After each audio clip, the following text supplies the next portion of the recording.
Good morning, good afternoon, or good night, and welcome to Command Power, the show in which we discuss all things Magic the Gathering with a focus on Commander. And today we have a brand new episode in our card spotlight series in which I look at a card that I feel is underplayed or underappreciated in Commander and discuss its merits. But before we do that, just a quick reminder to please click subscribe if you enjoy these videos. It's the only way the YouTube algorithm really notices me, and we're currently growing the channel and it helps me a lot. Much appreciated. So without further ado, let's talk about today's card. And today we're talking about Rite of Oblivion, an Orzhov piece of removal that allows us to deal with 2 problem permanents from our opponents. And this card, to my surprise, is only in 3% of all Orzhov decks, and that's just not right. Get it? Anyway, I really don't understand why this doesn't see more play, because it is absolutely unconditional removal for 2 non-land permanents. That's really fantastic. So just for comparison's sake, let's look at it compared to a card like Utter End, which sees play in 12% of all Orzhov decks.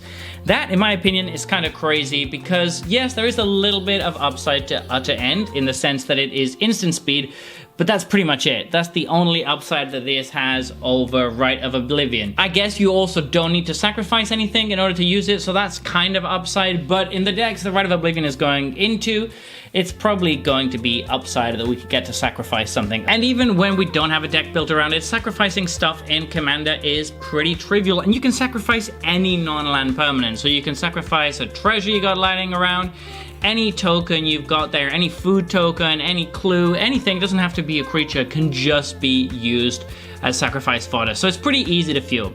So okay, it's not instant speed, but hear me out. Utter End costs 4 mana, that's a lot to leave up. So the fact that it's instant speed isn't really that important. I mean, it's good, but I think the value of being able to hit 2 different things at different points in the game, and one time, the first time doing it for half the price, is actually kind of a big deal. 2 mana to remove any non-land permanent is incredibly strong, and being able to flash it back for just 4 mana, which is what Utter End cost in the first place, and remove another thing is great. Late game, if you top deck this, you can remove 2 of your opponent's permanents for 6 mana in a pinch, and you can remove 2 of the best things on the table, so that's really great. It's also exiling. They both exile, which is fantastic, of course. So I would say that it's already a better card than Utter End, but then we should factor in what kind of decks this is going to go into and what Orzhov is trying to do in Commander. Now, Orzhov in Commander is mostly aristocrat decks. It's basically almost entirely aristocrat decks, and if you don't know what aristocrat decks are, they are decks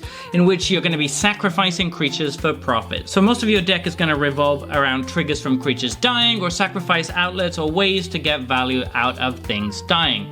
In those kind of decks, Rite of Oblivion slides in perfectly, and it fills multiple roles at once. It gives us a sack outlet and great removal, which is repeatable, and do note that you do not need to exile the thing that you are using to pay for the spell. You just get to sacrifice it, so you're going to get all the death triggers from that as well. In those kind of decks, having to sacrifice as a cost is actually all upside, and there are a few decks in which this particularly shines. Of course, it's really, really good in a Teysa Karlov deck, where you're going to get double triggers off of everything dying. This is really, really going to help there. Then I also think it's quite good in Sephris of the Hidden deck, because it allows you to trigger your commander on 2 separate turns with just the 1 card. So if you're not drawing very well, or you're kind of missing out on sack outlets, this has you covered for 2 turns. That's really great. So there you have it. That has been our card spotlight for today. What are your thoughts on this card?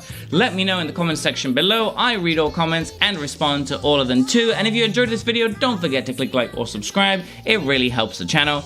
And until next time, take care. Woo!